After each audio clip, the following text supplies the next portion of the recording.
நம்முடைய பிதாவாகிய தேவனாலும் கர்த்தராகிய இயேசு கிறிஸ்துவினாலும் உங்களுக்கு கிருபையும் சமாதானமும் உண்டாவதாக. இந்த நாளிலும் கூட நமக்கு ஜீவனை தந்ததும் இல்லாமல் தயை பாராட்டினார் அல்லவா, அவரை துதிக்கலாமா?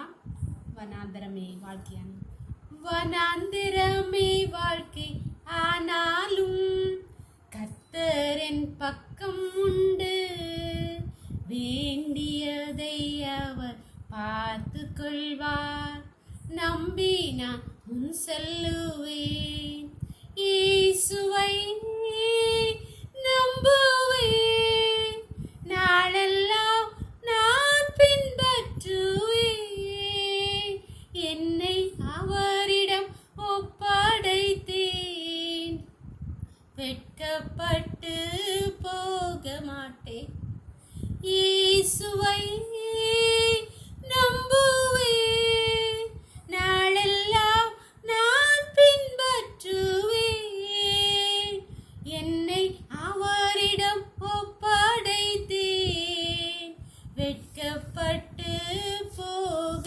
மாட்டேன். ஒரு வேத பகுதி வாசிக்கலாமா? ஏசாயா 43 அதிகாரம் வசனங்கள் 18 முதல் 21 வரை. இதோ நான் புதிய காரியத்தை செய்கிறேன், இப்பொழுதே அது தோன்றும், நீங்கள் அதை அறியீர்களா?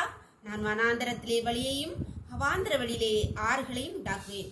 நான் தெரிந்து கொண்ட என் ஜனத்தின் தாகத்துக்கு வனாந்தரத்திலே தண்ணீர்களையும் அவாந்திர வழியிலே ஆறுகளையும் உண்டாக்குவதினால் காட்டு மிருகங்களும் வல்ல சர்ப்பங்களும் கோட்டான் குஞ்சுகளும் என்னை கனபண்ணும். இந்த ஜனத்தை எனக்கென்று ஏற்படுத்தினேன், இவர்கள் என் துதியை சொல்லி வருவார்கள். ஆமேன். இங்கே கர்த்தர் ஏசாயா தீர்க்கதரிசியை கொண்டு சொல்கிறார், இதோ நான் புதிய காரியத்தை செய்கிறேன்.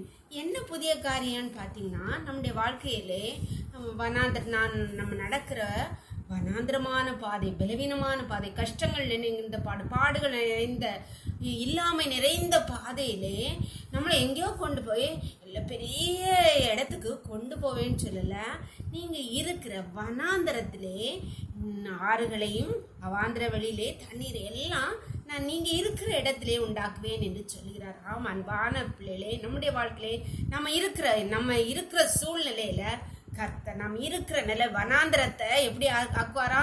ஆறுகளையும் தண்ணீர்களையும் உண்டாக்கி, தண்ணி வந்துட்டாலே அது அவ்வளோ செழிப்பாயிரும். நம்ம எங்கேயும் ஓடி போண்டாம். நம்முடைய வனாந்திர வாழ்க்கையை தேவன் செழிப்பாக மாற்றிவிட நம்ம என்ன நினைக்கிறோம்? ஐயோ அப்படி ஆனா இப்படி ஆயிடலாமே அப்படின்னு நினைக்கிறோம். இல்லை, கர்த்தர் நம் வனாந்திரத்தை செழிப்பாக மாற்ற, தண்ணீர் நிறைந்ததாய் ஆறுகள் நிறைந்ததாய் மாற்றும்படியாய் கர்த்தரை நோக்கி ஜெபம் பண்ணலாமா? எங்களை நேசிக்கிற எங்கள் பரலோகத்தின் தகப்பனே, இந்த அருமையான இருவேளுக்காக நன்றி அப்பா, நன்றி அப்பா. இந்த நாளைக்கு கூட எங்களுக்கு இவாய் தந்தீங்களே, உங்களுடைய கிருபையும் தயம் பாராட்டினீங்களேப்பா, நன்றி நன்றி தகப்பனே. அப்பா இப்போதும் அடையாளோடு இணைந்திருக்கிற ஒவ்வொரு பிள்ளைகளும் உடைய கரத்திலே தெரிகிறோமப்பா. உங்களுடைய பிள்ளைகள் ஒவ்வொருவரும் இருக்கிற இந்த வனாந்திரமான வாழ்க்கையிலே பலவீனங்கள், கஷ்டங்கள், பாடுகள் நிறைந்த, இல்லாமை, பிரச்சனைகள் நிறைந்த இந்த வாழ்க்கையிலே அவர்கள் வாழ்கிற சூழ்நிலையை நீங்க மாத்துங்கப்பா. ஆறுகளும் தண்ணீர்களும் நிறைந்த அப்பா ஏதேனை போல மாற்றுங்க தப்பனே. உங்களுடைய கரத்திலே ஒவ்வொருவரும் உடைய கரத்திலே தருகிறோம். இந்த இரவுக்களை மூடி மறைத்துக் கொள்ளுங்க. சகல துதி கனமும் வல்லமையும் பலனும் ஞானமும் எங்கள் தேவாதி தேவன் ஒருவருக்கே செலுத்துகிறோம். இயேசுவின் மூலம் எங்கள் ஜெபத்தேற்றுக்களும் பரலோகத்தின் தந்தையே. ஆமேன் ஆமேன். God bless you. கர்த்தர் உங்களை ஆசீர்வதிப்பாராக. ஆமேன்.